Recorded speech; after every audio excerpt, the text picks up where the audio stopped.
Hello, and welcome to a new episode of Ramblings from Two Meddling Kids.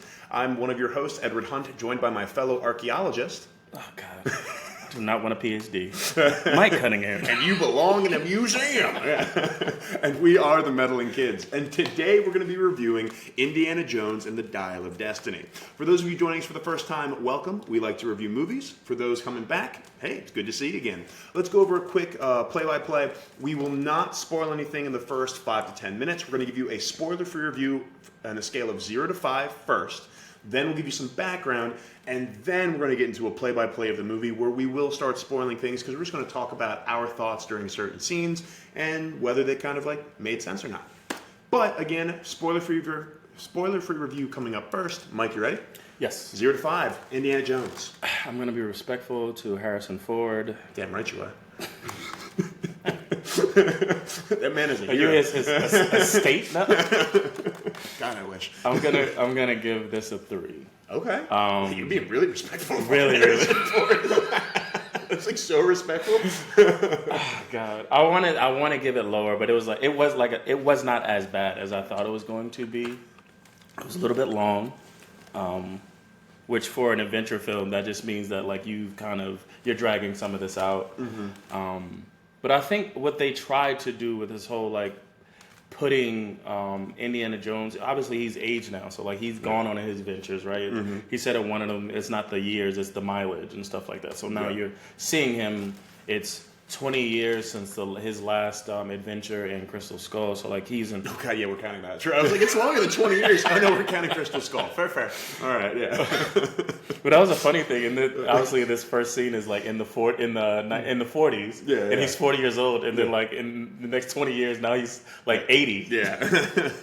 Just the mileage, man. But yeah, so I think I enjoyed the movie from that kind of storytelling where it is this old adventure, you have all these your not best days, but it was your best days are in your past. He's a man kind of out of time, right? Mm-hmm. Since he's an archaeologist, he loves history, which means that you don't care about what's not that you don't care, but you're more interested in the preservation of the past and not what's going on in the future. So he just kind of is a man out of time, and you see him obviously he's going through distance, troubles in his relationships.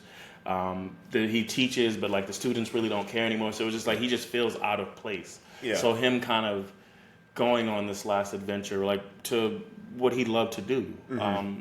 I enjoyed kind of that part of the storytelling, but I think everything else was kind of to the detriment of the film, right? So just I don't think the villain really was as compelling or threatening. Mm-hmm. Also, no disrespect. Like I said, I don't want to sound ageist, but Indiana Jones, Harrison Ford is an 80-year-old man. Actually, his birthday was yesterday. Okay. So shout out to Happy birthday, Indy. But it was just he's an 81-year-old man. Mm-hmm. Okay, so that means that I was how threatening really is he as a presence? Yeah. And it was so the villain really didn't have the motivation. Seemed kind of dumb.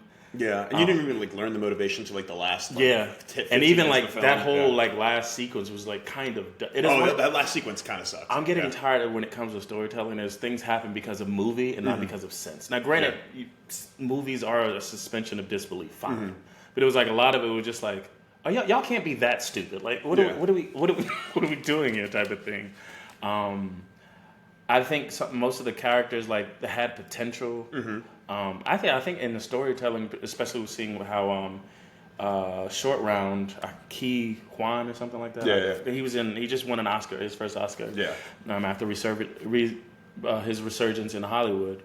So I think they had a chance to maybe bring him back into the Indiana Jones kind of universe to tell kind of that story. Yeah. But obviously they didn't. So just like I said, I think I like the Indiana Jones parts because it is very interesting. Obviously, James Mangold, who directed Logan, which is one of the possibly greatest X-Men films, and you can even put it up there with the best superhero films. Yeah, that's the Christopher Nolan Batman. Yeah, exactly. Level.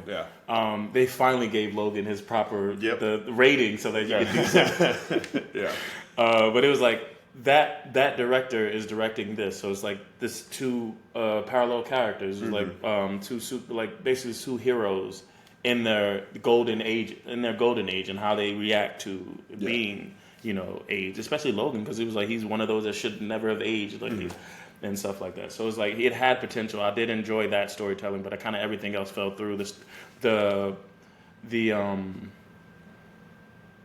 I guess the wonder of it with the whole, so like Crystal Skull was the aliens, which was like, okay. I mean, we've seen some weird shit in Indiana Jones. Sure. Right? Yeah, absolutely. I'm not going beyond it. There was a lot of melted heads, tearing out hearts. Slight spoiler, that was my biggest complaint in this movie. No one melted in this movie. I'm like, what the fuck? All right, like, I expect people to melt in these movies. All right? They've melted in like every single movie. Why did not someone melt in this one? At least 1 and 3, they melted. But it was just like, so like even with those earlier 3, like there were this. I guess they were based in either religion or like the history of the world type of thing. But it was like they kind of really nuked the fridge or jumped the shark, the irony of that, in Crystal Skull with aliens. Or sorry, they couldn't say aliens, interdimensional beings. Or whatever. And even the same thing with this, with time travel. It was like, excuse me? Yeah, like, okay. Because like I said, Indiana Jones does have that mystical element to it, but it still seemed grounded within the world that they lived in. So like, like I said, I'm being very, very considerate of the fact that I am a fan of Harrison Ford and like the characters that he's played over the years. And I enjoyed the Indiana Jones storytelling there, but I don't think it was a very good send-off to Indiana Jones. Disney has had a streak of not honoring their legacy characters. Like they just find ways to emasculate them, to make them seem like secondary side characters in their own projects. Yeah, he kind of wasn't really the main character of his movie. Is fine, but also kind of frustrating. Because obviously you make fun of this character, but the only reason I'm here is to see that character. Like, so what are we doing here? But yeah, so I think Harrison Ford, Indiana Jones stuff was great, that storytelling, but I think outside of that, with like the new character, his goddaughter Helena Shaw, even the fake ass short round Teddy, which I literally it wasn't until the research that I remembered his name. Hey, I could care less. Teddy was short round 0.5. Yeah, so he was worse short round. And like I said, so like the side characters weren't really that interesting. The new character they tried to bring in kind of to be the new Indy wasn't really compelling. Kind of tonally all over the place as to what she was supposed to be. And then the villains were his henchmen were forgettable and pointless. Yeah. And then he wasn't even his like motivations were kind of dumb. He just wanted to keep it going. It was just I was kind of weird. So I was like, I'm just 3. I feel like that was very long-winded. I apologize. No worries. A lot to get off my chest. So we got a 3 from Mike, and for me, it kind of goes into like if you aren't comparing this movie to the past Indiana Jones. And so I grew up watching Indiana Jones. I was an only child, so when I'm hanging out with my grandparents, it'd be like my parents, my grandparents, a bunch of adults, and just me. So I read a lot of books, and then my grandparents would have VHS tapes. And they had VHS tapes of Raiders of the Lost Ark, Temple of Doom, and Last Crusade.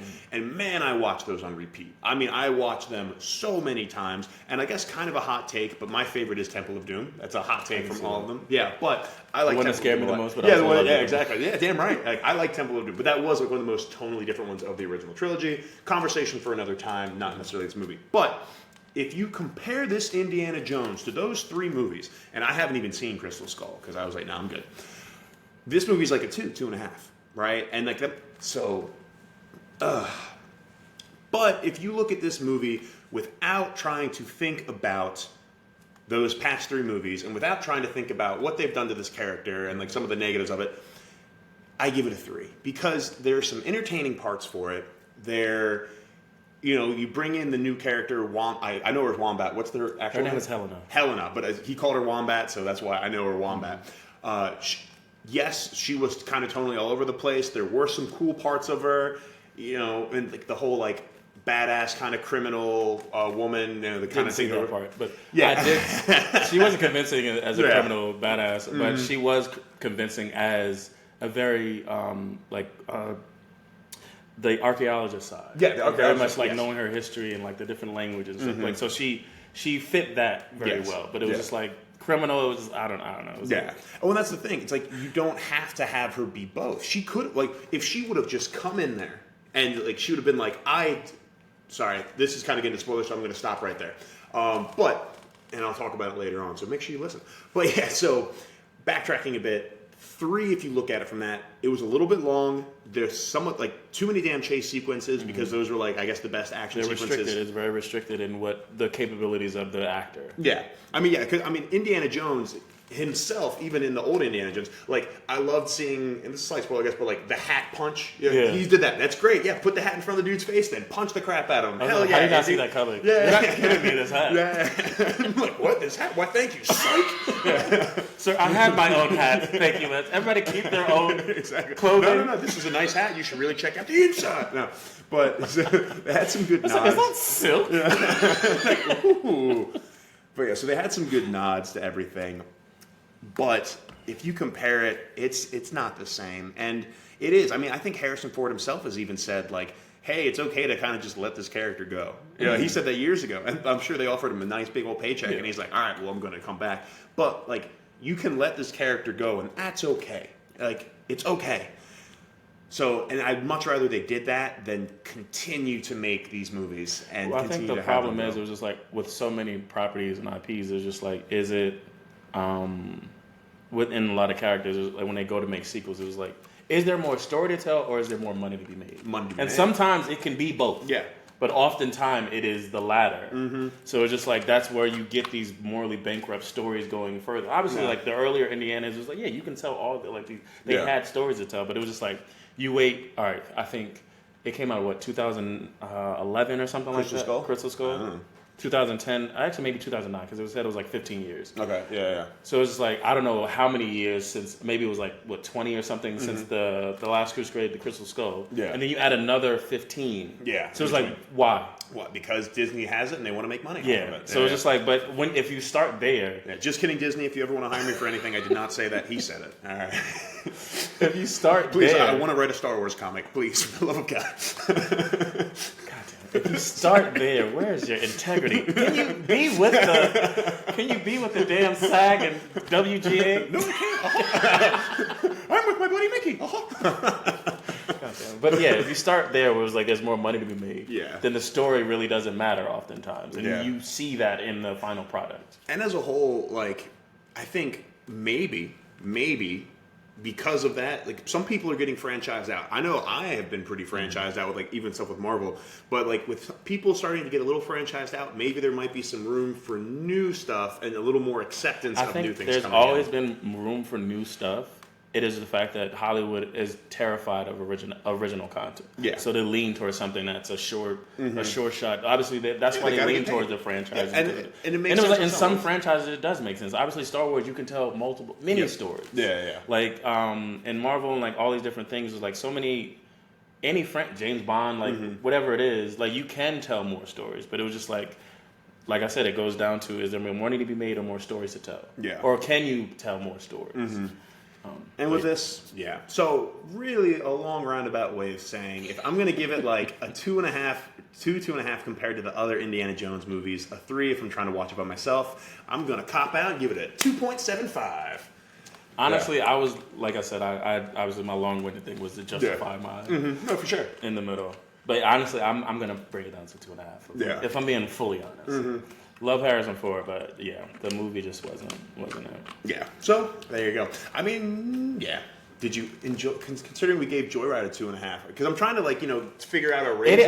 The problem is that it's like when they're very different when I start to compare basketball players and stuff like that. It's like I can't compare basketball like a center versus a point guard. Right? That's true. So like you keep it in the same vein. So in the same thing with like comedy is a little bit obviously always hard because I just watched something with Adam Levine Divine, yeah. Because he just put out the movie on Netflix, The Outlaws. I think with Pierce Brosnan. And they had him and Theo Von were having this back and forth about how you can't make comedies anymore. They have to be like something else, like an action comedy or something like that. But it was just like I put it in the comments. It was like it's because of the fact that comedies are so subjective. So what you think is funny is not going to be universal. Yeah. So it's hard to translate that to a wider audience. That's why he mentioned like Bert Kressner or whatever put out The Machine. Yeah. And Sebastian something put out About My Father, 2 comedy movies that didn't do well.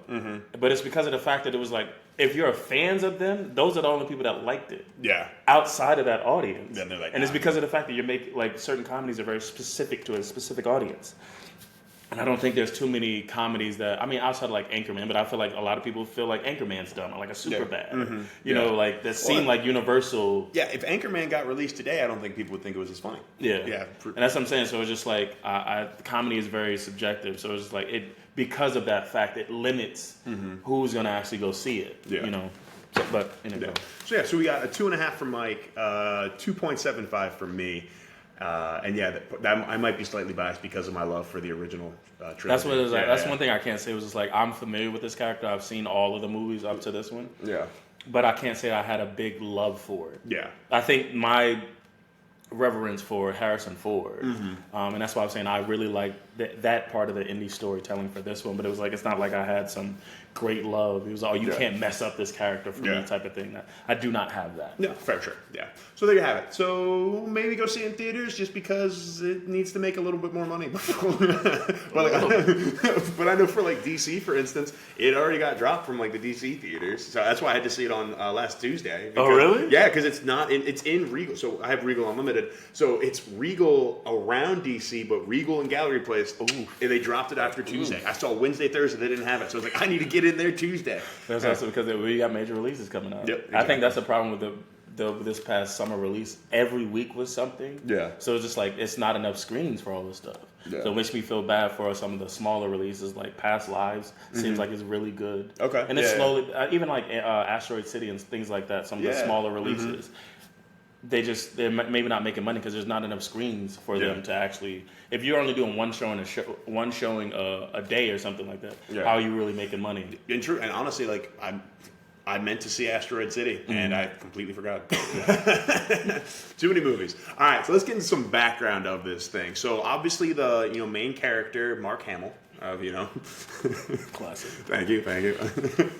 All right, so Indiana Jones and the Dial of Destiny, release date was June 30th, 2023. The runtime is 2 hours and 22 minutes, and you feel it, Jesus Christ. The budget was $300,000, but I also felt like it was a little bit more, but we're going to say $300,000, which is still... 300 million, you mean? 300 million. Yeah. I'm like, 300,000, it did great. I was like, what was it? The most expensive anti-aging technology ever for $300,000. It was a Blair Witch project? Yeah. No, 300 million euros. Yeah. And currently, I just checked it right before we jumped on. The box office worldwide is 257 million. Okay. So not... Come on, China, help us out, all right? Great. Damn it, I didn't check the Rotten Tomatoes. At the time when I did this, it was at 66. I think it's at 69%. 69. Like, I was looking at it the other day, yeah. I feel like possibly the audience, obviously your true lovers of Indiana Jones might have boosted this one up. But I feel like the critics didn't really enjoy this one. The genre is action-adventure. The director was James Mangold, like I mentioned before, who had done Logan, The Wolverine, Ford vs. Ferrari, Identity, and Walk the Line. And he also, this is just for me, he wrote Oliver and Company, which was like one of my favorite animated. I remember that movie, absolutely. Damn right. I really just wanted to be a homeless, stray dog in the city. They just have nothing but fun the entire time. Right? That's all they do is just enjoy it. Not that bad. All right. So the cast is Harrison Ford returns as Indiana Jones, Phoebe Waller-Bridge as Helena Shaw. John Rhys Davies returns as Sala. I think he was in the first one, I believe. He was the first and third. First and third, yeah. Thank God I have you here. Mads Mikkelsen as Valar. Boyd Holbrook as Kleber. Don't even think they said his name in the whole film. Yeah. Who was that? That was his henchman. Henchman. Yeah. Was that the big one? The smaller one. The smaller one. Okay. Yeah. Antonio Banderas as Ronaldo. Toby Jones as Basil Shaw. That's Helena's father. Okay. Yeah. Shawnette Renee Wilson as Mason. That was the FBI. Yep. Sorry, CIA agent. She deserved what happened to her. And Karen Allen returns as Marion. Gotcha. And then the tagline is, "A legend will face his destiny." Didn't really... All right. Whatever. It's cool. All right. Whatever. If that's what you'll say. Cool. So before we get into our play-by-play of the movie now, a quick word from our sponsors, a.k.a. this guy. So I'm a real estate agent in the DMV, that is DC, Maryland, and Virginia. I work with Compass. My brokerage is Compass, and we are the Just Be team. We're all about where are you meant to be. So the big thing is, if you would like any advice on what's happening with the market, where do we think interest rates are going? Hey, is housing prices going to finally crash? Yay or nay? Well, feel free to reach out at any time, and I can give you some advice. Furthermore, if you need contractors or phenomenal lenders, I can connect you with those as well. And good news, even if you're not in DC, Maryland, or Virginia, but you're anywhere in the United States, Compass is a nationwide brokerage, so I can find you phenomenal agents and resources no matter where you are. So feel free to ask. It doesn't matter where you are. Also, as I say all the time, I have a comic. Kickstarter was funded. I'm waiting for the last couple people to give me their names so I can put them on a special thank you for the comic. I'll start printing it, put it online, and then you all can check it out. And then we're going to start drawing issue number 2. So we're super excited, and that is Hunt Comics. Mike, anything going on with you? Nope. All right. Well, then let's get started in our play-by-play. So the aliens grabbed Indy in the last movie, and they transported him to Mars. So we pick up there, I'm assuming? Yes. Okay. So, actually, this opening scene it reminded me very much of the Mortal Kombat movie that came out in 2020. Okay. Where it was like that opening scene was amazing. It was like Sub-Zero versus Scorpion back in like feudal Japan or something like that. It was just an amazing opening scene. Great action. Yeah. Very bloody, but it's Mortal Kombat, so you expect it. So that's what I really enjoyed this scene. But the comparison is just because of the fact that in Mortal Kombat, that was the best scene in the movie, and then it just went downhill from there. And kind of the same thing. Yeah. I would say props where props are due. Like, you could see that it was CGI sometimes in Indy, but that was phenomenal. It was, honestly, it was really good. So, sorry, opening scene, you see the Nazis are at some castle or something like that. Is I think the fall of... it's like Hitler's in hiding right now. Yeah, so it's like getting pushed back by the Allies. End of World War II. So, like, the Nazis are at some castle or some stronghold of some sort, and they're just, because during the World War II, they were stealing a lot of art and just artifacts from all over the place. And burning stuff that didn't agree with Nazi terminology and stuff. So, like, they're loading up a train with these different trinkets so they can head out. And we get this guy who has a bag over his head. They bring him to the general, and they... take the bag off his head, and it is young Indiana Jones. Indiana Jones himself. And like you said, the CGI here was like the de-aging. Was really good. Yeah, I think sometimes, and like I said, I've watched a lot of videos on this with reviews of the film. I think sometimes the audio might have been off or something like that. Well, it was Old Man Indy's voice. Oh no, Old Man Indy's voice coming out of a young-looking Indy. But it was like that's not something I truly recognized at the time. Yeah, because maybe that's just not something I'm focusing on while I'm watching the movie. But the aging looked really good. He has a back and forth with the Nazi general about how they lost and stuff like that. And because they're trying to figure out what he's doing there. Yeah. And his whole mission, he was working with Basil. They're trying to retrieve the lance. The lance of Longinus. Yes, which is the one that pierced the side of Jesus while he was on the cross. That's how they tested to make sure he was dead. They were like, eh. Yeah. And so while Indy's being interrogated by the Nazi general, Basil is in the woods outside of the stronghold, like just waiting there for Indy. Yeah. And he also gets captured. And so they ask him who he's working with, but they just don't have time. They need to, because I think the Allied forces are coming, so they need to load up that train and get out of there. I will say, because it's been so long since I grew up watching the Indiana Jones, but I haven't watched him in a while. It does kind of make you wonder, how does a professor of Oxford get himself into these kinds of situations? I'm just throwing that out there because I really felt it in this movie. How much sabbatical does this man have? Right, he's never teaching classes. He's just going out doing his thing. And I guess it's research for because PhD, you need to make sure you're finding artifacts, I guess. But how do you get yourself in these messes, man? But good for you. So since they don't have time to really interrogate him, they just sentence him to death. So he's to be hanged. Yeah. And so while he's being hanged, I think they wrap the rope around his neck, hang him, and then one of the Allied forces bombs strikes. Real lucky. Yeah, Indiana Jones, which he does. Indy gets lucky in a lot of the movies. Yeah, so it strikes the room that he's in, and it was super weird. So the bomb just hits into the room. Yeah. It doesn't explode, but falls down a hole and falls down a hole. Yeah. And then they all look at it, and it finally explodes. Kills everybody in the room except for Indy. Which, all right, lucky man. And so, like, he escapes the noose or whatever. He goes up to a guy that's in a car. It's supposed to be taking some other generals to, or like just higher ups in the Nazis. He's supposed to drive them to the train. So he immediately punches this man in the face. Yep. As Indiana hides Jones the body immediately, and then like the. Don't think about it. Literally, I think anyone walking towards the car would have seen him do this, but no. It's crazy how like in porn and apparently Hollywood, peripheral vision just really isn't a thing. Doesn't exist. Yeah. And so he knocks this guy out, gets in to drive the car, and immediately other higher ups and the Nazis get in the car because he's supposed to be driving them, and so. This is where we get this car chase scene where he's like racing after the train. Mm-hmm. And I will say this whole entire, like, agreeing with what you said about like one of the best things, this does feel like Indiana Jones. Yeah. Like truly, like, you know, because in Last Crusade, there's like the book burning scene with the Nazis. I'm pretty, that should be Last Crusade, I'm pretty sure. Or maybe it's Raiders. No, it's Last Crusade. But yeah, so like this feels like classic Indiana Jones. He's there because he's trying to get an artifact. The Nazis steal artifacts and he wants them to, because they should belong in a museum. All right? So classic Indiana Jones, but yeah, we're at the car scene and like car chase going on right now. I think there's a quick set piece where I think they realize that he's not, not a Nazi. Yeah, how dare he? Yeah, well, they realize it when he goes the wrong way and runs another dude off the road. And so these are cool, like a cool action set piece with like car chase and car flips and explosions and stuff like that. I think he jumps on a motorcycle that has a little sidecar on it. Yep. Yeah. And there was like a Nazi in the sidecar, and then he crashes real like it was like the Forest of Endor type of shit. Yeah. Yep. He crashes into a tree and just keeps going. I mean, hey, if it works out, it works. That's not really how physics works. If it works with the Ewok. Exactly. But yeah, so finally he's rid himself of his Nazi, like the people, like the Nazis that he was with, and now he's on a motorcycle chasing the train. He hops on the train while on the train. So Indy's making his way to the train, not even realizing that Basil's been captured. Yeah.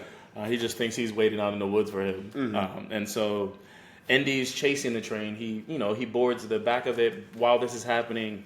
The Voller is a physicist, I believe. Yes. Yeah. Right, working with he's not a Nazi, but he's working with him. There's a lot of scientists. Well, no, he's definitely a Nazi. Well, yeah, but it was. I think you're right. I'm not. Gonna he's a Nazi. He's definitely a Nazi scientist for sure. Okay. Yeah. And so he recognizes that So he, in his search of the different artifacts, he finds the dial, and it's called the Antikythera or something. Yeah, the Antikythera. Makes sense. Yeah, we're gonna call it the dial, but so we don't get flagged. We know what it's called. Yeah, for sure. Yeah. We're testing it. We know what it's called, and we can say it without stuttering. We can say it, and if you want, comment how to say it in the comments phonetically, so we can sound it out. I mean, so you can sound it out because we know. And so Voller is trying to tell the general, this dial is way more important than anything else. The lance is fake. And he mentions that the lance is fake. I think at the same time, Indy is in the room with the different artifacts, and he also realizes that it's a fake. Yeah. And so this is another interesting chasing on a train. It's weird because of the fact going through the cars. Yeah, it's a train. Like where are you? Yeah. Well, because it's like they know he's the guy in this one train. As long as he keeps going forward, they don't know he's the guy yet. Yeah. And so they try to interrogate. Voller comes in to tell them about the lance and the dial as the general is interrogating Basil. Yep. And Basil was saying he was like, I'm just a bird watcher. At night? Hey, Well, remember, the birds' migration habits have changed since the Nazi invasion. So that was the excuse he gave. It was a real punch to the face of the Nazis. Like, you guys are really fucking up the ecosystem. You're fucking up the birds. There's one thing I can't stand, and that's fucking up the birds, man. Then do shit. I ain't do shit. And so I think before they can finish interrogating Basil, Voller comes in and tells him about the dial or whatever. Basil kind of hears it, but doesn't. Yeah, I know, right? He was in the next room. Yeah, he was in the next room. All the while, Indy has been spotted by some of the Nazis, and like you said, he just keeps going from car to car, locking the door. Yeah. And obviously, in the next car, those Nazis don't know that he isn't one of them. Yeah. And he keeps locking them in different rooms until he makes his way past them somehow. I forget how. Yeah. We figured it out. I think it's because he went to one of the cafe cars or something like that. Yes, he went to the cafe car. They passed him and then he walked. Because I think at this point there might have been an alarm going. Like some people knew that he was on this train. I think it was just the ones that saw him in the with the lance. I thought there was one like him and the general. I thought didn't like the general guy know that he was on it? Possibly, yeah, you're right. Because obviously they did make their way too. Yeah. But anyway, so Indy makes his way to the general's car, past the general, and like locks the door. He sees Basil, not realizing that he was even on the train. Yeah, he's like, "What are you doing here? I told you to stay in the woods." And then he tells Basil that the lance is fake. Basil lets him know about the dial, and I think the general had left, but Voller had stayed. Yep. And so this is where you get to see. First, you get talking about like calls to prior films. Basil had Indy's hat and his whip or whatever. Yeah. And so you see that on a table. Indy takes it. And then they go into the next room where Voller is, and they do the classic. The classic, hey, checking my hat, really cool, punch in the face. There you go. That's how it's all about. So he punches Voller in the face, takes the dial, and then they escape to the top of the train, because obviously they're trying to get off the train. Oh, actually, no, they don't escape to the top first. I think they just keep going through the train. Because now the rest of the Nazis have been alerted to his presence. And so once again, still cool scene. Like there's different cars on the train. There's like a gun, like a machine gun or something like that. So, because so the Allies are flying overhead too in all their planes. So at the very front is a gun, and they're shooting at the planes, trying to knock them down while the trains keep going forward. So that way the train can't get bombed. Yeah, and so Basil and Indy make it to the top of the train. They use the gun to kind of push the Nazis back. And then I think Indy fights the general a little bit. Well, so this was really cool. Yes, because like the bomb gets dropped on the gun, and then the gun, of course, turns and like starts shooting all the Nazis. But I will say that one dude had such a cool death scene. There was the guy who was like sleeping in his bed, and he was like, "Oh shit!" And so like he was like an extra with extra. They paid this man extra. Like that's in his acting reel of him like jumping out of bed and sprinting down the train as fast as he can, and he just gets like torn to shreds by this machine gun. I'm like, that was a really cool scene. I was like, that was awesome. So going through, so him and the general guy are fighting on top of the train. Yeah, they fight. He finishes the general, and then to the victor goes the spoils. One-liner punch. Hell yeah! And then Voller actually climbs on top of the train because he wants the dial back because he knows its capabilities and stuff like that. And so he has him at gunpoint. I think he loses the gun. Basil gets the gun as Indy and Voller are like scrambling. He shoots Indy. No, that was the colonel. He shot the colonel. Voller just got hit by the pipe, didn't he? No, but I'm talking about like Basil does shoot Indy at some point. Yeah, but that was when Indy was fighting the general. Got it. Yeah, when Indy was fighting the general. But I feel like he also Voller also had the gun. Voller had a gun. It was pointed at him. Indy like chucked the bag, but then that like giant pipe just fucked him up, right? Yeah. So he should be dead. And somehow. Yeah, and somehow. Yeah. I assumed he was either going to have like a messed up face or something. He fucking should. That was like he totally 100% should have had. Yeah, but so you're right. Instead of like a small little scar on his forehead. Yeah. I'm not gonna go on a tangent about Venom, but yeah. So yeah, you're right. Indy fakes and tosses the bag that had the dial in it, or it to Voller. He catches it and immediately gets smacked by like something that was over the train. It's like there's usually like not a gate, but like something. Yeah, the little side pylons that are on every. I don't know what the hell they're for, but they're like little side things with the little arm. So he gets smacked over the train. You assume he's dead forever. It was just like I was like, damn. That was cool. As the train is going over a bridge, the Allies bomb it. So Indy and Basil jump into the waters. Train explodes, killing all the Nazis. Indy and Basil obviously survive, and they walk to the Allies who have taken over the rest of the train. Yeah. So they can go home. And Basil's complaining about the fact that they lost the dial. And he's like, "Did we?" And so now, we see that he still has the dial. So he jumped to present day. So that was 1944. Present day for this film is 1969. Yeah. I think it's the same day as like the moon launch. Yeah, the moon landing. The moon landing. Yeah. Or they called it Moon Day. So it was, I think, the launch and I don't know. Did the launch and the landing happen on the same day? I don't know. The filming was, I assume. And so we wake up to India, like an older Indiana Jones, only 20 years older, but he's aged, Yeah, incredibly so. Yeah, 25 years technically, because this is 44, 43. So 69. Yeah. And so, he's a lot older. He wakes up on his couch. He's with no shirt on. Like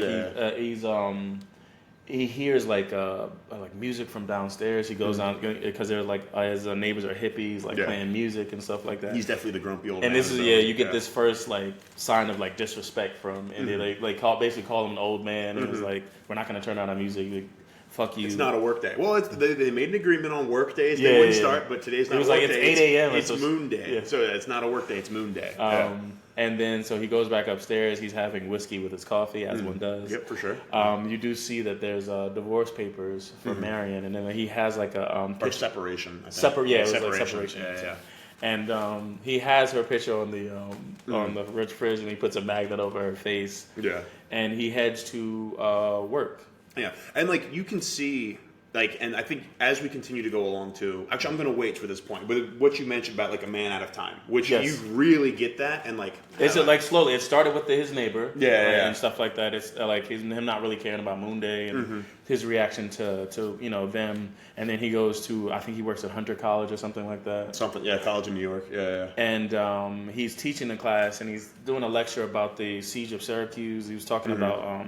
There's Archimedes and stuff Archimedes, like that. the Romans attacking Syracuse, not New York, Syracuse in Italy. And he's like asking questions, trying to get feedback from the class, and they're just not. And I couldn't figure out if it was because it was Moon Day, or they just didn't give a fuck about this subject or him. Yeah. Right. And this is where I'll tell. So in the early Indiana Jones movies, remember, like you see him teach once. In like the original and it was like trilogy. every single person in that classroom was like, loved him.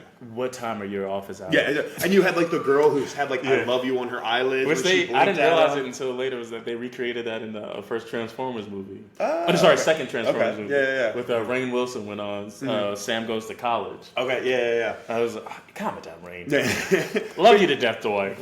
But yeah, this is where like you really see that, like, especially comparing it to the fact that we just had this great adventure of Indiana Jones, this classic adventure. It's jarring in a way. It is. And I totally applaud the direction for that, because it's jarring, but I know that, like, I don't know, but I know that was on purpose. Yeah. To have that. And I think that's what I'm saying. These are the parts of the movies I did like. Yes, exactly. In this showing, he is very much the black sheep in a way. Like, he's an older man. He's displaced from what he is. He's not the man he once was. This like action hero adventurer. It's just, this is where he's at now, trying to figure out his own life. And so as he's trying to ask his students about the siege of Syracuse and stuff like that, and stuff that they should have been reading for the test and their homework, they're not responding. But one person in the back is. Yeah. And we don't know who it is, but you know it if you saw the trailer. It is Phoebe Waller-Bridge's character, Helena Wombat. And she's just answering all this question, and I think it's bringing him a bit of hope, because at least he's not talking to himself. Thank God. Yeah. But before we can continue with his question in his lecture, somebody brings in, they roll in a TV to show like the moon, I guess the landing. Yeah, the landing. Or was it just a launch? It's probably. I don't know. Yeah. Whatever. Anyway, they're showing the footage of the moon for the day. And so like class is immediately dismissed. He goes back to like the suites where the teachers like offices are and stuff like that. Professors' offices are. Yeah. And you see that he's retiring. Like today was his last day. But like they still have a final in like another class, don't they? So like it doesn't really make sense. Like, why is the retirement party now when you were just teaching? I mean, that's not how teaching works, right? I think they're looking for logistics in this movie about time. I mean, like, I'm just saying. But yeah, so it's like you could tell like it was interesting to see how they were a lot more jovial and happy to see him. The faculty liked him well enough, it looked like. Yeah. And so like they give him, was it a clock or something like that? Yeah, some kind of clock, hourglass kind of thing. Yeah. And they asked him to give a speech, and he just says, "Thank you for putting up with me." Yeah. And then as he leaves, he gives the clock to like some homeless guy. Yeah. And then he goes to a bar to have a drink. I think. Hold on 1 second. Yeah. And she's in his class. Yeah, they did. I think he meets her at the bar. Yeah. And so, like, she meets him, at the bar. They have a drink, kind of talk. He mentioned that about, like, how he's feeling kind of out of time and stuff like that. He's retiring. And then, But they were very much reminiscing about, and the fact that she's in school, she's getting her PhD, will also be in. Well, yeah, so at first he doesn't recognize her, and then it turns out it's Basil's daughter. Yes. Helena. Yes. Again, Wombat. He calls her Wombat. So like Helena, aka I don't know Wombat. like that, so I feel like I can't call her by her nickname. No, I mean I feel I do know her at this point in time. We went on this adventure together, so like she's Wombat to me. I felt like I was just like a passenger, an audience member. So like I really feel like I wasn't in it. No, I was there. Yeah. So they're reminiscing. They drink a little bit. It's his retirement party, and then she claims or says she's getting her PhD right now. And so she's working on her PhD, and it's on the dial, which he's like, did you see something? Because he's like, yo, the dial, like the thing that made your father go crazy. Yeah. But it seems like she has a good reason. Right? She's just like, well, yeah, I'm studying it because he was obsessed with it. And I kind of want to, do the same. I'm like, I was like, yes, Wombat, yes. So I think Wombat coming up. they head back to after the bar, they head back to his like office and like to the college where I think he keeps a lot of like trinkets and like just different artifacts that he's found over the years. Yeah. And I think at the same time you see Voller is still alive. He's in New York as well. In totally fine shape. Yeah. Just like tip-top shape for 100%. I think he's, and they're tracking Shaw. Yeah. Like you can see that. So like somebody mentions that they saw them at a bar and then they saw them go to, well they just saw her go to a bar to meet some old guy and then they went back to the college or whatever. Is this one too? There was the scene with the guy walking in. Yeah. And like the guy walks in. So they're in a hotel room. Some guy, like they get, I guess, room service or something like that. And then the waiter or whatever, whoever he is, the staff member, takes pushes the cart into Voller's like suite or whatever, and Voller goes like, "Where are you from?" And the guy says like Brooklyn or something. Yeah. He was like, "No, where are you originally from?" He was like, New York. Yeah. And there was like that, and then him asking about him, like, did he serve in the military? And then he was like, yeah, I was in Normandy and whatnot. He's like, do you think you won that war? Or something? It's like, clearly we did, sir. Clearly we did. It was a very awkward exchange. I guess I feel like as somebody who's seen a lot of movies and like read a lot, I was like, I knew what they were going for. I don't think it just translated. Yeah. Well, also because like when I saw that too, I didn't realize it. I'm like, so this man is just clearly just telling everybody he was a Nazi. Like, right there. And then you I was like, Jesus, you're that proud. You can't even just conceal it for me. Right. Yeah. And you find out like a little bit later after the fact, and this confused the crap out of me for a bit too. Is he was a professor from Alabama, right? And like you get that later, but I'm just like, he's just telling everyone he's a Nazi. Like the dude with the mustache was reading how to speak German, and like the CIA is working with these people. Yeah. So I think you get that too. Just like your introduction of all those that they're chasing after Shaw. That's a bit. The CIA is working with him. He's not in the CIA, but he was a part of the team that helped create the rockets for the. So the CIA they're working with him, and to them he's just a professor from Alabama who made the rocket that took him to the moon. But then and I'll pause on my comment for a little bit. But so that they go together because they're trying to find Shaw. Yes. Yeah. And so they go to Indy's college. So they're in the back room or whatever, and she mentions the fact that like the doll, like they never brought it back. Yeah. Early on, and then he shows that he still has it, and he's been hiding it there, ever since. And she mentions it was like, I knew you wouldn't destroy it. Yeah. And he's like, what?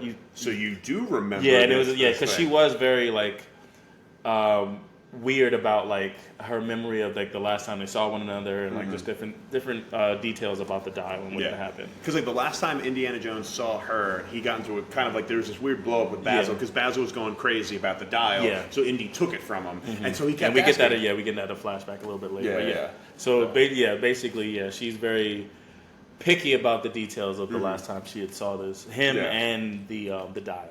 And as they're having a conversation, Voller's two men and the CIA are kind of surrounding the building. Yeah. They kill two, I think his secretary and another fellow professor. So this is why I was super confused because I was like, they're CIA. I was like, they're all working for the. So that's what it was, and that's what it was. It was just like those two guys were just working with Voller. And then the CIA was separate. Yeah, and I picked that up later, but at the time, first off, well, you could definitely tell there was tension between them, and it was obviously like, I'm working with Voller. They're just separate entities. Yeah, but so now when you learn she's CIA, I'm like, how are you just letting civilians get killed like this? Like, man, he just murdered. Exactly. And also, I was just like, when I first saw her, I was like, you're working with Nazis? And I'm just like, because she's a black woman. I'm just thinking, you're working with Nazis? What the fuck? Yeah, I was wondering, I was like, what angle are they going with? So no, it was just CIA. I was like, oh, okay, I guess. And so they kill the two people, and then they realize that Indy and Helena are in the back. Mm-hmm. So they go, and Helena makes the comment about, I knew you wouldn't destroy it. Indy's kind of confused because she said she didn't remember. Yeah. And then so she tucks it away, and then immediately they get kind of cornered by Waller's men in the CIA. And Helena just makes a break for it. Yeah. She goes out the back door, slams it in front of, slams it the door on Indy. So now he's stuck. Yeah. Just been like, all right, well, bye. You're gonna die. Yeah. And I'm like, you. And it was just like, I think this scene was just like, so who is this person? I obviously don't like you. Yeah. I was like, I do not like you at all. And then it was, I think this also, it didn't help with as far as Indy being an adventurer. Like I said, I enjoyed the fact that they showed an aging adventurer, but it was just like, I don't think this gave off the right image of Indy. So it's just like you have Indiana now, like he's stuck in the room with these CIA agents with guns and stuff like that. They're chasing after Helena. They can't get to her, and like so the CIA agent lady is trying to calm him down. Yeah, she's like, "We're not going to hurt you. You're not going to die." And I'm like, "No." And he looks terrified, and it was just like, so what? That's weird because of the fact that he is Indiana Jones. He's stared down and done crazy things. So just like he just looked like a feeble old man that was terrified. And I was just like, no, that is not. Once again, this is them really tearing down these classic characters. Oh, and like then he also just destroys thousands of priceless artifacts because he's like, I know how I'll get out of this. I'll push over these. So he pushes over like a bookcase. That, like, obviously domino effect. But it was like even that. It felt like it was something. It was a jerk reaction and not like a thought out thing. He knew he would escape because once again he's an older man. So like these chase scenes were all they could do because that was the limits of Harrison Ford as an actor. But it was also like, you're an old man. How far are you going? Really? No disrespect. Yeah, because there was that one part here too, because they do capture him, and then there's like the three dudes around him, and then he was like, "Arr!" and he tries to do that, and then it's just like, "No, man! Like, what? Absolutely not." So there's a big chase scene. Helena's running on rooftops. Indy gets captured by the CIA, but he breaks out of the car and into the parade because there's a giant parade going on for Moon Day. And so he jumps out, and then like there's also protest. I can't remember for what. Vietnam War. For the war, yes. For the war, And so, like, he riles up the protesters so that he can escape. He hops on a horse. Boyd Holbrook, as what's his name, Kleber, hops on a motorcycle, and then you get that chase scene with them. The horse. You have big henchmen. That was my favorite because I could be big henchman. I'm that guy's size. Hell yeah. And so like there's this chase scene through the parade, and then like Indy takes the horse down the subway. Which I didn't think hoofed animals could go downstairs. I know cows can. Yeah, right. Because at least there's the urban legend. Yeah. Like they talk about high school pranks. They're like, you put a cow in the main landing, it can't go down. Yeah. But so like there's a chase scene through the subway. Indy escapes, and now you see that he's wanted for. Well, first. They go back to the CIA, and the lady needs to clean everything up. Right? They were just a detour for this because like Waller, he helped with the rocket, so now like even though he is a Nazi, did the CIA know he was a Nazi? I think so because there's the whole project something. Okay. Paper some. There is it is documented. There was a project where there was a bunch of Nazi scientists that were helping out. There's a documentary about it. Okay. So, but it was like, so basically they let him go on this little excursion, but he was supposed to meet the president to get a medal for his work with the rocket. So now she's like, we need to get you back on, get you to meet the president, right? You fucked up enough. You killed people. And now, so as Indy escaped, they're putting the murders on him. Yeah. Which I'm just like, holy crap. So the CIA is just in on this, and they're just like killing stuff and pinning the murders on an innocent man. Like, I'm like, I mean, don't get me wrong. I'm sure the CIA, I guess, is kind of corrupt.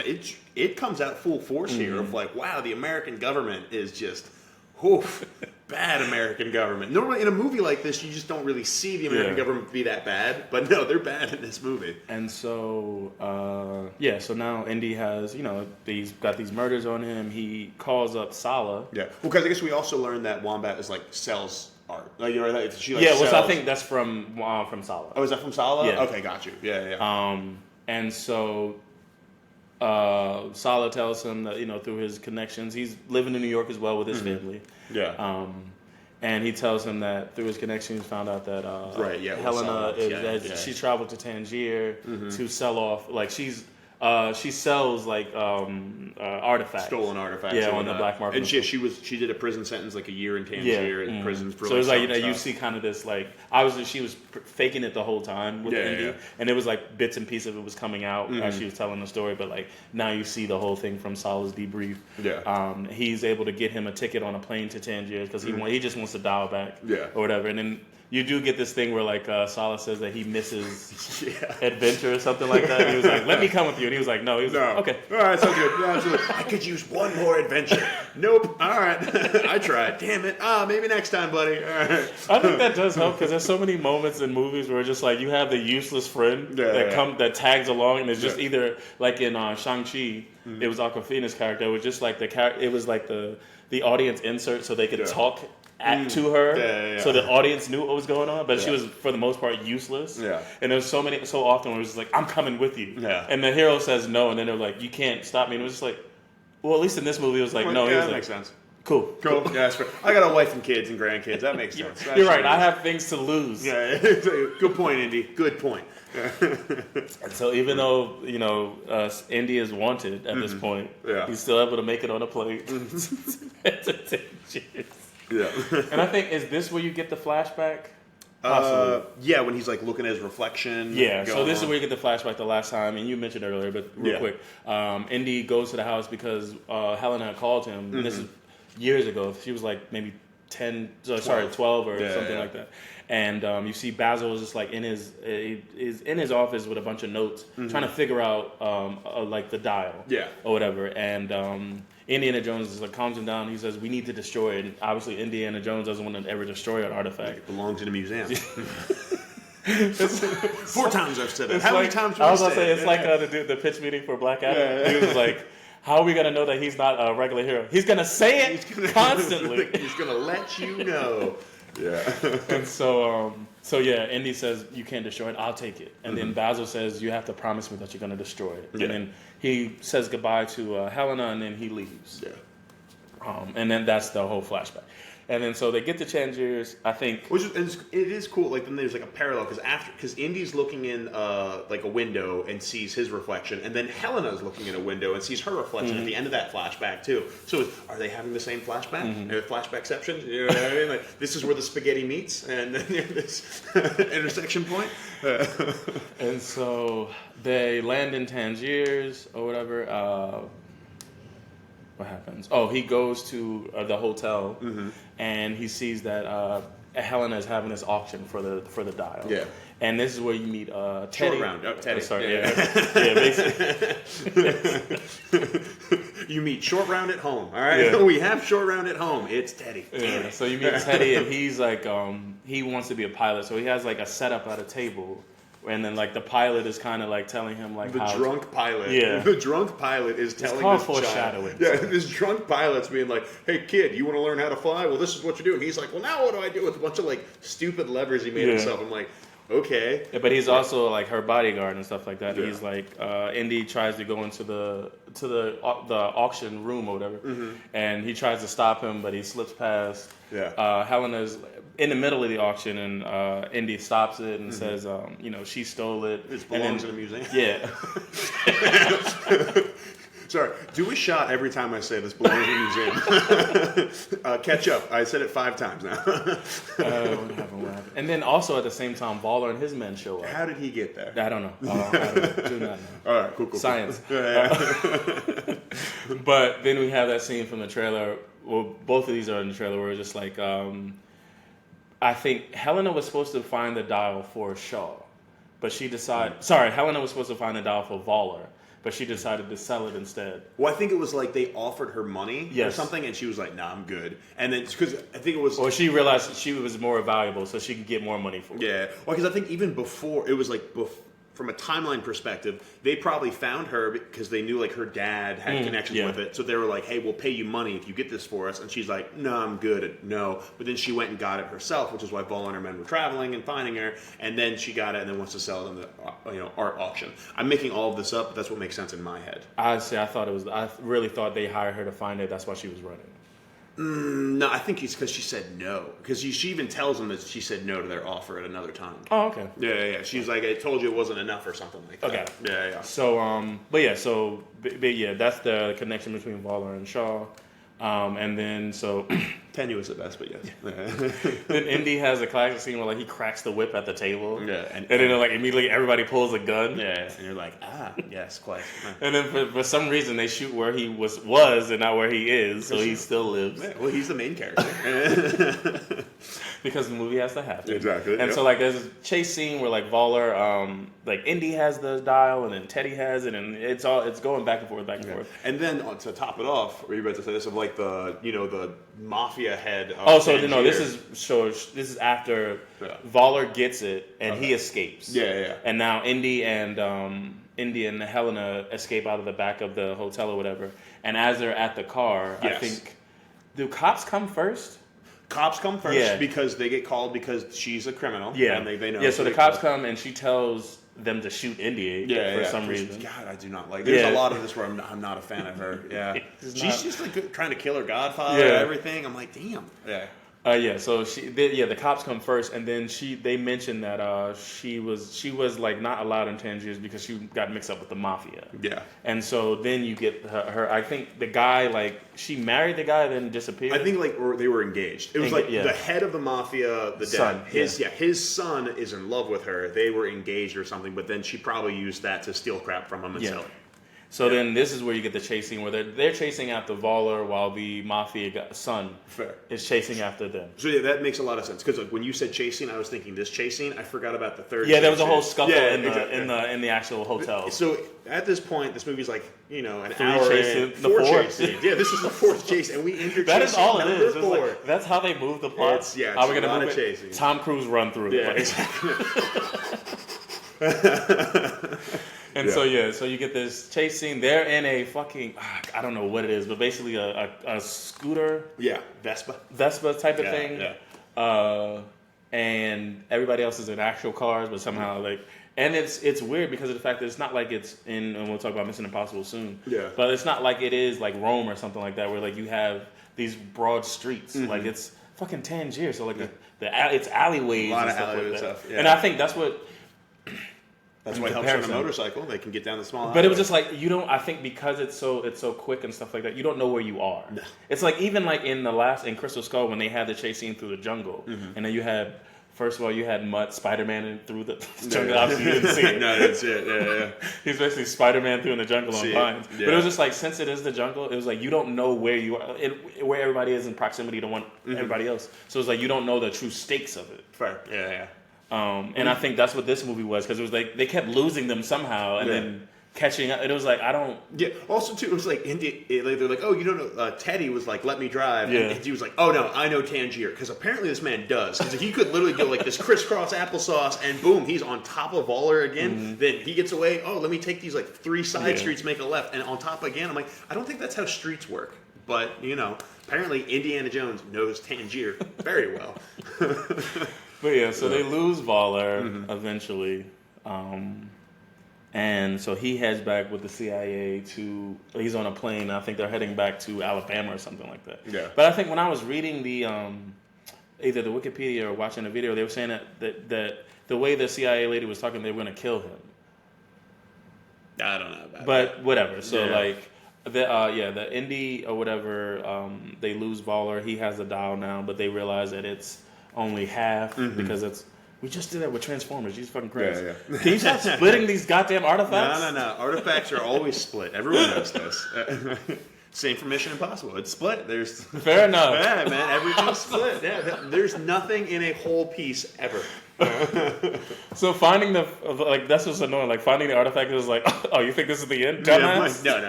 No. Mission Impossible's worse because they don't even know where this shit is. Yep. Anyway, spoiler alert. But yeah, so Voller now he gets collected by the CIA, and they're going to take him back to DC because he literally, instead of going to see the president, he went to Tangier. Yeah. And so they hijacked him and his men basically killed the CIA agent and all her people. They totally deserved it. It's just like you've let people get killed. You have like framed it. Like, you don't have a hold on this. Yeah, like you do not at all. And like I'm gonna say they know he's a Nazi, and they know he has two very dangerous thugs with him, and they're like, no, it's fine, we got this.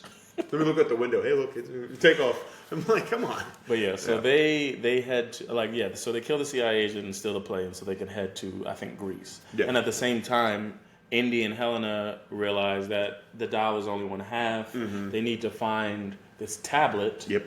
Another goddamn so many MacGuffins. Yeah. They need to find a tablet to get to get the other half of the dial. Mm-hmm. And they realize and I think this is what I like, because since it is an adventure thing and it's people knowing history and stuff like that, they're them using that knowledge. Yeah. Like a kind of a national treasure type of thing. Yeah. Very much like they go on this like long, they spew out a bunch of facts about history, and I'm just like, yeah, okay. Word, okay. Yeah, okay. No, we all knew that. That's just common knowledge. Yeah, no, duh. And they're like, because of this, it must be here. And I'm like, yes, damn right it's there. Yeah, so like they realize that it's in Greece because so they realize that whoever found the dial found it somewhere. Yeah. So that submarine or whatever, the boat is somewhere near there. Yeah. And Helena and Teddy want to leave Indy, but he's like, well, how are you going to get down there? He knows the best diver in Greece. Yeah. And Teddy the whole time is just like, when can we leave this guy and commit crime? Like, he literally just says that. He's like, when can I commit more crime? And I'm like, shut up, short round 0.5. And so being that they need Indy, they all travel to Greece. They meet Ronaldo, played by Antonio Banderas. Yeah. A very grizzled old Antonio Banderas, which is cool. I was like, yeah. But he still had something youthful about him. Oh, no, for sure. But it's just like, you see, it's like, when I picture Antonio Banderas, I just picture like Zorro, this suave, smooth dude. So to see him as like this grizzled older diver that's walking with a cane, I was like, holy shit, that's Antonio Banderas? Yeah. But yeah, so they get on his boat, they travel out to the middle of the ocean, basically to where the wreckage was. Yeah. And that night, I think you get a bit of a background, and this is where we find out that Indy, they talked about the dial and its capability to travel through time, and Helena's saying, and I think, like I said, I think the best parts of the relationship between like Helena, the new character Helena, was her showing vulnerability. So it was just like in these moments, like she was asking, like, what would you do to, if you could go back in time, right? Yeah, obviously, he's had so many adventures. He's lived this crazy life, and he was saying he would go back and tell his son not to go to Vietnam, not to enlist. Yeah, not to enlist because Vietnam. We find out that Mutt enlisted basically to spite Indy and ended up dying, and that triggered that loss is what broke him and Marion up. Yep. Yeah, because like Indy didn't know how to talk to her when she was dealing with like all of her loss. Yeah. And so and it, like I said, like Helena is like very like receptive of this. And like I said, I think I like this part of her character and her being a like kind of like very smart in the whole architectural her being the other archaeologist thing. Sorry. Yeah. Well, because there's even this around the same time too is like when Indy kind of like shames her a little bit for like her connections to the black and like for like the all the criminal stuff, and she does look a little like remorseful about it. She's like, I kind of wish. She looks like she didn't really want to be it, and then just for a split second, but then she goes back to being like kind of annoying at other times. I think it was they didn't do enough to not justify. It's not that deep, but it was just like. To show you what, like the origins of this, like how she got involved. Because it was like it is very much like she's out for herself, but she's also loves Teddy, so it's like make it make sense. Yeah, make it make sense. But also because I'm like you see that it's like all right, so after Basil died, and I guess she could have used a father figure, but Basil, she was already 12, so she was 12 when Basil died. Right? No, I don't think he died. Then. Yeah, that's what I mean. So she was 12 the last time Indiana saw her, and then I would say like within the next 10 years, Basil died. Yeah. So I guess. She's grown. She's still a grown woman who has like high levels of education and with everyone in the family. So like I'm 18, my father died. I might as well go to Tangier and be a criminal. That's what I'm saying. We needed a bit more of her backstory. Yeah, for sure. Something like that to kind of justify this out for yourself. Because I mean, you're out for yourself. That's understandable if the audience or the is given a reason as to why. Did she need to sell her father's artifacts to make ends meet after he died? Because it was like they talked about her having a gambling problem. It was like, so make this kind of you kind of gave Pete like peeks into it, but you never truly gave us like the full thing. So like we're just sitting on in the audience wanting to like this character, but not given a reason to. Yeah. And all I've really seen is her try to get Indiana Jones shot like 4 times. And I'm just like, well, you're not doing a great job of making me want to like you. Yeah. And so they have that moment the night before, and then the next day they dive. Yeah. Which I think that really that moment the night before, I quoted it very well in my notes. Aw, sad. So, you know, it was just... Hey, calm it down, I'm just saying, I have a way with words. I know Elon is limiting, like, the Twitter, like, how many times you can tweet, but Jesus Christ, you know, give us more. No, I think that really sums it up nicely. But yeah, so the next morning they dive, they find the tablet, and I think they... Super easily. Yeah. Super easily. That was my thing too. Is like, how does anybody find shit in the ocean? It's dark as shit down there. You don't know what you're looking for. It's thousands of years old. No, it's super easy. Fairly inconvenient. But yeah, at the same time, you do see like they mentioned before they died that eels are going to be down there because this is once again the throwbacks. They did it with the hat and the whip. They did like the whip cracking at the auction, and then they're doing it again because obviously Indiana Jones doesn't like snakes. Yeah. So Teddy's like, they kind of look like snakes. No, they don't. That was good. I like. It was annoying because of the fact that when he said it, I was like, "We get it, short round. Yeah. Don't patronize me. I know what eels look like, sir. I get the reference. And so they go down. There's a moment with like Indy is like surrounded by the eels and stuff like that, but they make it back. But at the same time, and she does help them. Yeah, that was nice. Yeah. At the same time, while they're diving, I think they only have like 3 minutes or something. Because to stop the bends, you know, if you dive too deep, then you can get like nitrogen or oxygen bubbles in your brain, so it's like fucks up you. Yeah. So they only had a limited amount of time down there. While they're diving, though, Voller shows up because he just knows where to go. He just knows. And so the first thing he does, he cuts one of the air supplies to one of the, and it was because the 4 of them went down, and it was once again I watched too many movies. I was just like, oh, he's not making it back up. Yeah. Well, for the record, so he cuts the hose and he's like, oh, and he just falls down the cliff. I'm like, so you were the closest one to the surface. Just go up. Like what? Like what? It made no sense that he died like that. It's not like a cliff. Like you're on a cliff or something like that. I'm just like, bro, what? Yeah. But yeah, so he cuts one of the air supply things. Everybody else comes up. They have the tablet. Voller takes it, and he holds everybody hostage. And that was another thing they mentioned, the fact that like it's in a language, it's in 1 or 2 languages or something like that. And luckily, Helena can read both of them, I believe, or at least one of them. Indy can read both. Yeah. They both can read both because archaeologists basically superpowers. And so they try to force Indiana Jones. Sorry, quick time, just because I remember saying that. I wanted to be an archaeologist in elementary school. I can see. Because of Indiana Jones. Yeah, because I was like, I want to be an archaeologist. Yeah. I wanted to be one of the Hardy Boys. I really like mysteries. Yeah, damn right. Yeah.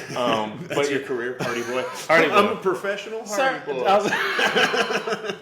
Stop laughing. I'm serious. I'm going to be a Hardy Boy. You know they're brothers and their last name's Hardy. I'm a B1. I wasn't the smartest 4-year-old. Leave me alone.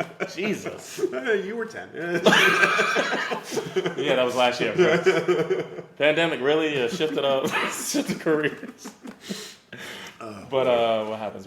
Oh, so they get the Voller's holding him hostage. They have the tablet. He can't read it, so he asked Indy to do it, and he just refuses. Yeah, because he realizes the power you can have if he has both. Because you can go through time. With mathematics. Yeah, and then so Voller's not playing games. Immediately shoots Ronaldo. Yeah, man, just and Indy's like devastated. So Helena she decides that she's gonna help him. Yeah, and as she's walking around, I think I did like this.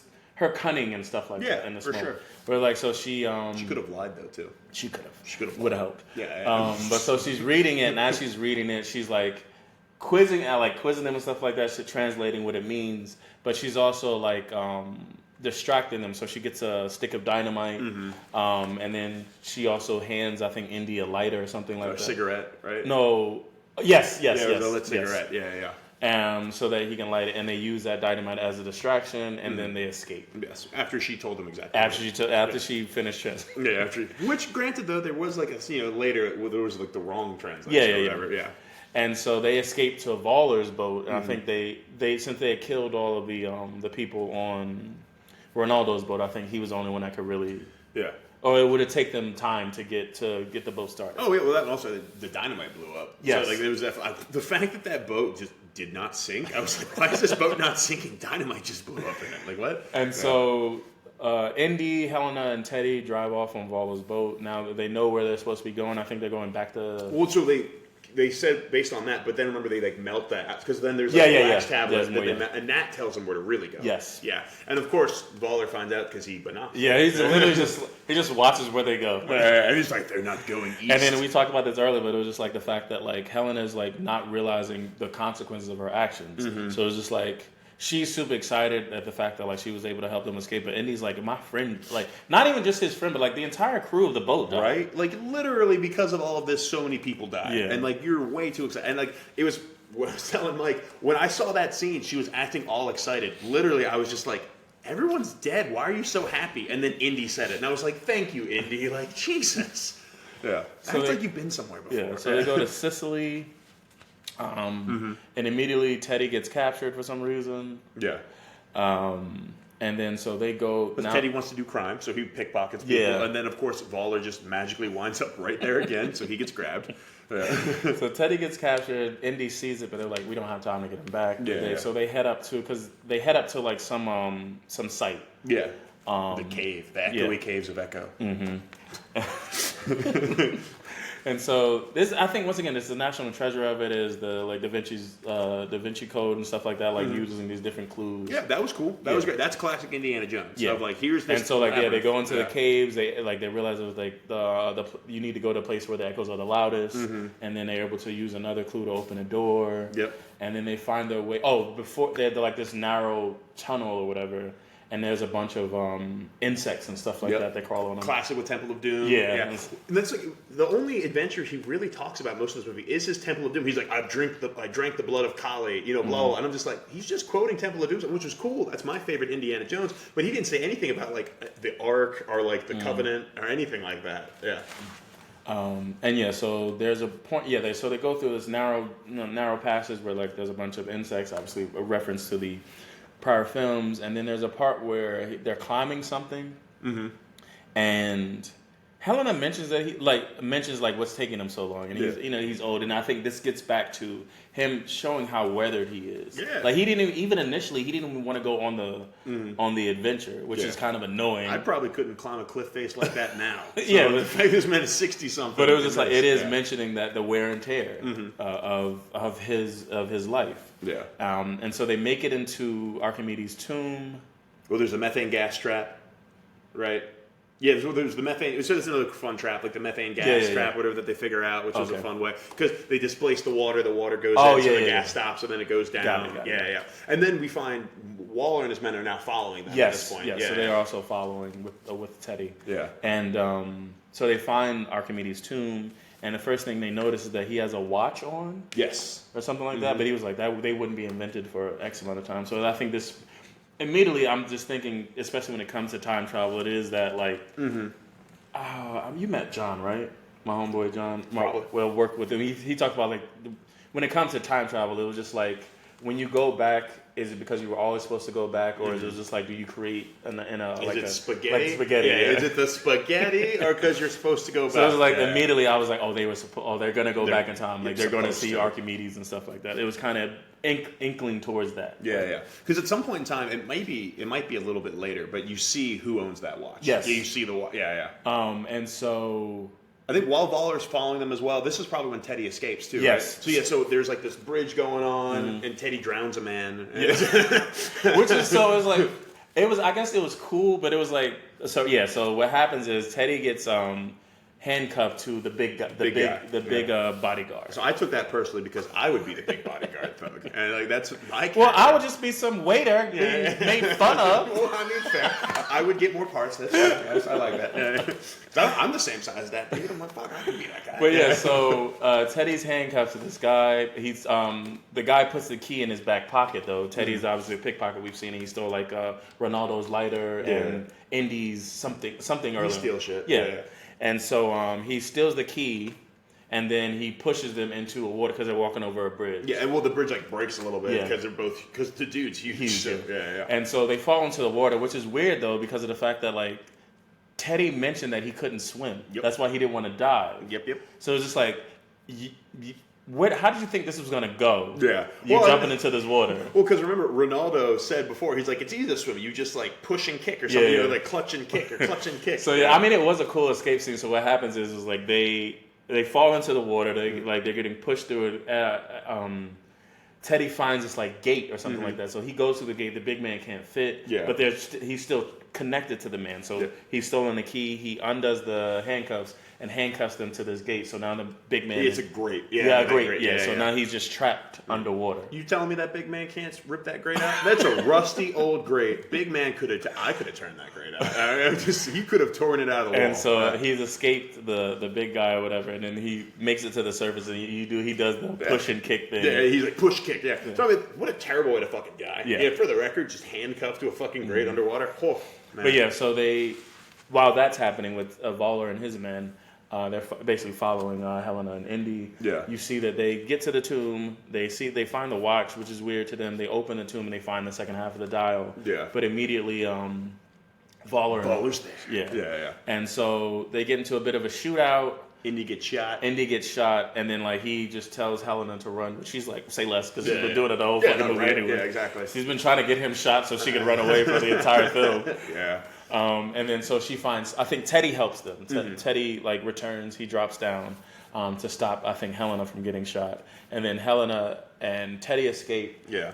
Voller and his men take Indy. They're like, don't kill him, bring him with us. Yes, because film. Yeah, film, yeah, for sure. And so Voller takes Indy to this airstrip.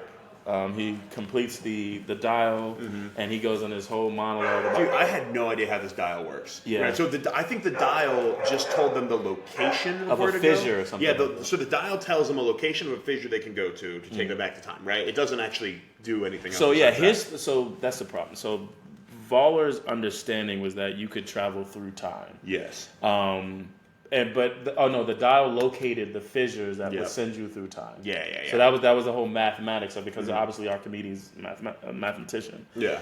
And he assumed that you found the fissure, you logged in the date you wanted to go back, and then it would take you log the date. But it was like, the dial's main purpose was to find the actual fissure. Yes. Okay. Once again, it was a little bit weird. I'm like, okay. And then so as they get to an airstrip, they load on the plane. He fixes the dial to their destination. I think Indy thought he wanted to go back to August 20th, 1939. Yeah. And so Voller gives his whole villain speech about how like Hitler had it wrong. Like he just fucked up. All he had to do was like wait out or do something. Yeah. And they could have won the war. So his goal, and him and his men, they get dressed up in like Nazi uniforms and stuff like that. His goal is to kill Hitler, and to take over, and because he has knowledge of history. Yeah, well, because I think they say because since Hitler went very cuckoo, he's always a fucking crazy dude, but then he went even like more cuckoo for Cocoa Puffs with all the other crazy fucked up shit he was doing with like the concentration camps. So since he focused so much on that instead, I think they attribute that to like part of the reasons why Germany lost, because Germany was they had a huge military industrial complex and they're pumping shit out. So just Voller goes back, kills Hitler, and then takes over. No, that's Voller's plan, and that's what I'm saying. They seem kind of weak, because this is also, if you think about it, it was like, so Indiana Jones is stopping a man from killing Hitler. Way to ruin this man's legacy. Fair. But he stopped him from killing Hitler, then become the worst Hitler. But still, it was like the first part of that sentence. Yeah. But so that's Voller's plan. Like, so they load up the plane, they head off to the fissure, so they can go back in time. Meanwhile, so Indy got shot in like the upper chest. So that's like part of a lung, maybe. I don't know. That's not like lungs lower. I'm just wondering how this man's surviving for so long. How this elderly man, got carried / was forced to walk down the cliff. They did not provide him medical attention for however long this last part of the movie goes. Good but God. So while they're loading up, they're on a plane. They've headed out. Helena and Teddy follow to save Indy. So Helena, they get to the airstrip and they were like, we need to get him. So since this is the foreshadowing, since Teddy had had shown interest in flying. Yeah, exactly. Yeah. Helena's like, can you... First of all, this was weird. This is what the dialogue just lost you. So she goes, can you fly that plane? It's a such... He's like, that one, it's a such and such. Yeah. And she goes, well, you can't fly any plane. So it was like, why the fuck did you ask? I've never flown any plane. Yeah, exactly. What are we doing here? Yeah. Well, because then she's also like, never mind, stay here. And then she's just going to go by herself. But then luckily Teddy doesn't listen, I guess. And then, so Helena rides a motorcycle, catches up to the plane, hangs onto the wheel so she can get underneath. Teddy doesn't listen to her. Nope. He goes to the plane, turns it on, and there's a guy sleeping in it. Yeah. For some reason. That's his plane. Yeah. So Teddy is in a plane following the Nazi plane that Helena has just boarded. Yeah. And so before they go, obviously we've heard Waller's whole plan. Before they go through the fissure, Indy mentions that the fact that Archimedes never anticipated continental drift or something like that. So it was like, even if you do go back in time, like he wouldn't have known where, how the world separated. Yeah. After, obviously, because Pangea, versus everything. Well, I think that was still before. I don't fucking know. Yeah. 200 BC. I don't know. Yeah. Fair. 200 BC wasn't that long ago, technically. Yeah. And so they go through the fissure, and it's not. They don't go back to 1939. They go back to 212 BC, which is the seas of Syracuse. Yep. Yeah. And this is where, once again, the movie gets real dumb. Yep. So the Nazis see that they're not where they think they are, and they just started blasting. But there's that part, but it was just like, you have the advantage because you're in a fucking plane. Yeah, just fly the fuck out. Thousands of years before the thought of these things. Yeah. And they literally just get real up close. Yeah. Well, I guess because technically when they went through the rifts, it fucked up the dials and shit and the electronics. But it was like, for some reason, they were low enough where they could be attacked from the ground. Yeah, right. So for whatever fucking reason. Yeah. And so you see the Romans as they're attacking Archimedes people or whatever. Yeah. They're under the impression that it's a dragon. Yeah.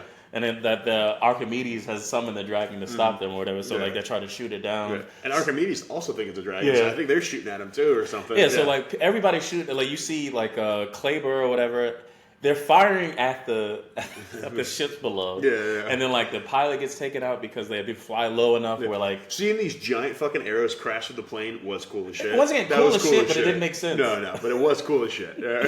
And then all of these Nazis are dying because they had hundreds of years worth of military strategy. Well, one plane versus 1,000 ships, all right, technically. If Daenerys could knock out an entire fleet with one fucking dragon and still somehow get caught with a string. But they didn't have a real dragon, all right? They had a plane. A plane's vastly inferior to a dragon. A plane is a plane. Yeah, I'll take...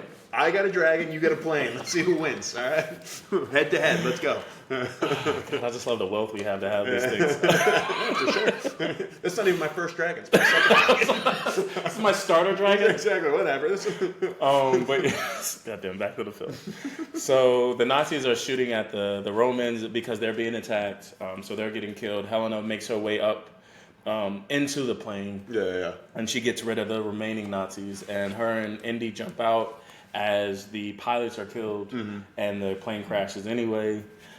They parachute down to the ground, and while this is happening, we see Archimedes, and he's actually creating the dial as it's going on. Yeah. And so he sees the plane. I think he recognizes what it is. He's like, oh, yeah. And so he takes Excelsior. Parts of the dial and the watch that he has. Yeah.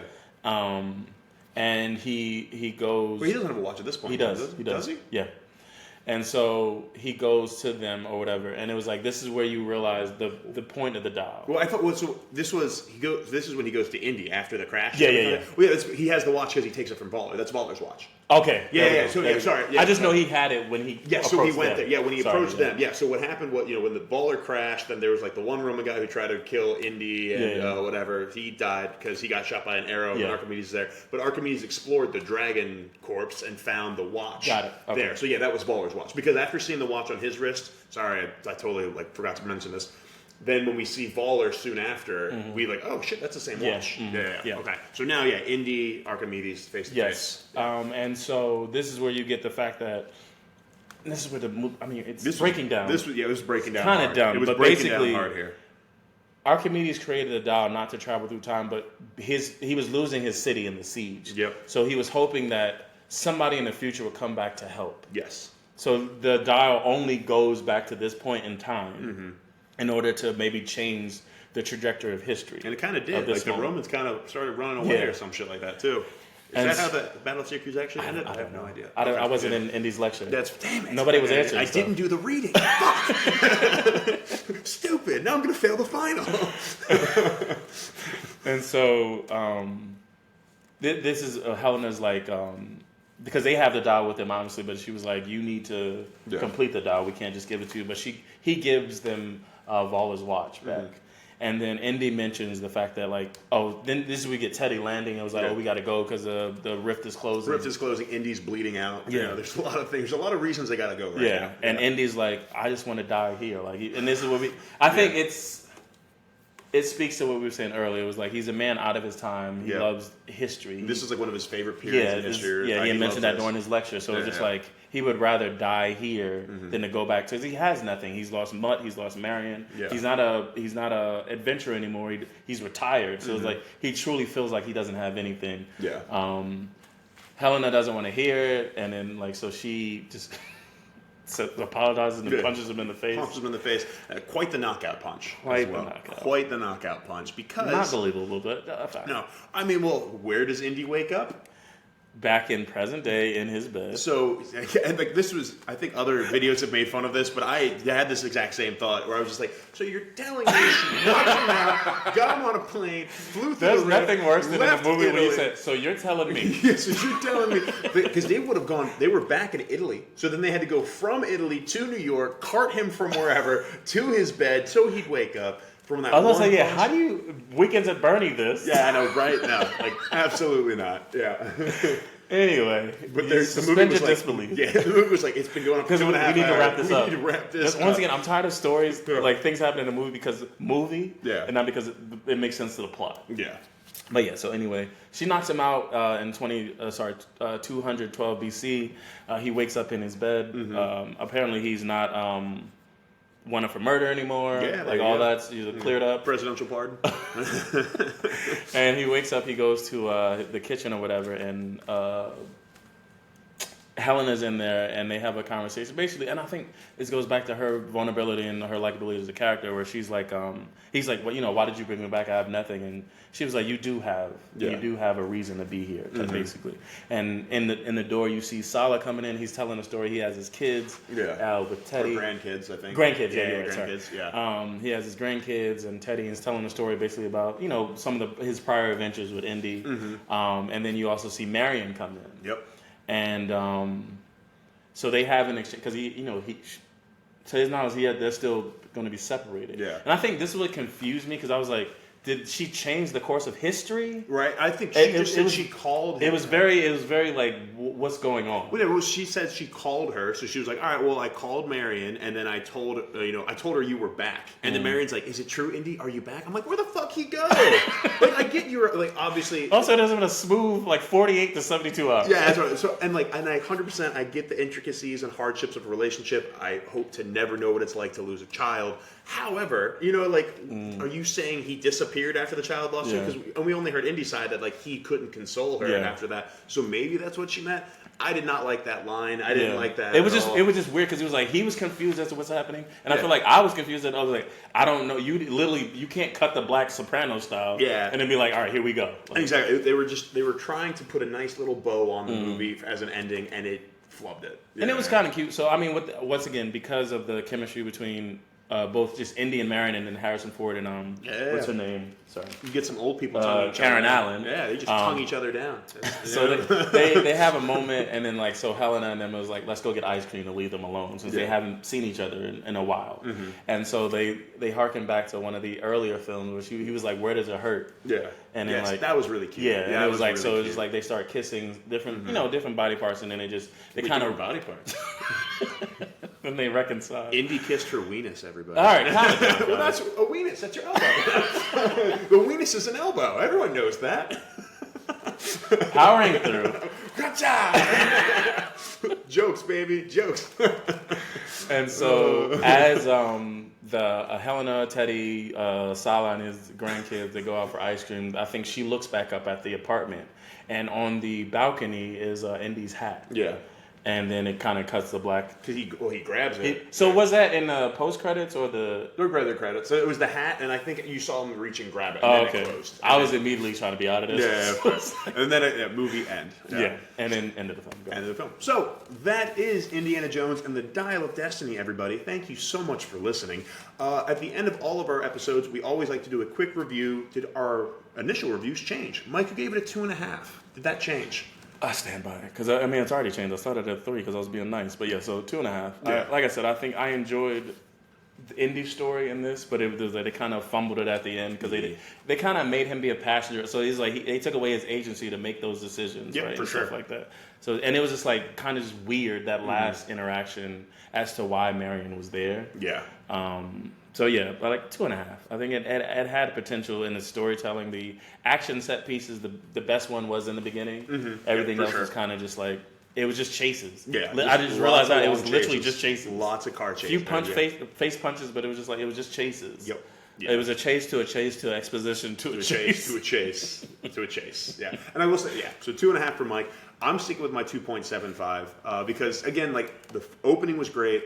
I love the original trilogy of Indiana Jones, and I liked the labyrinth and the fact that they had to figure out puzzles. I think I enjoyed, like I said, I enjoyed that part of it. I enjoyed Indy's part, but it was just like everything else. Oh, yeah, it wasn't a fun adventure. Yeah, it was not as much of a fun adventure. It was a perfectly decent movie that didn't need to be made, and that's kind of my thoughts on Indiana Jones and the Dial of Destiny.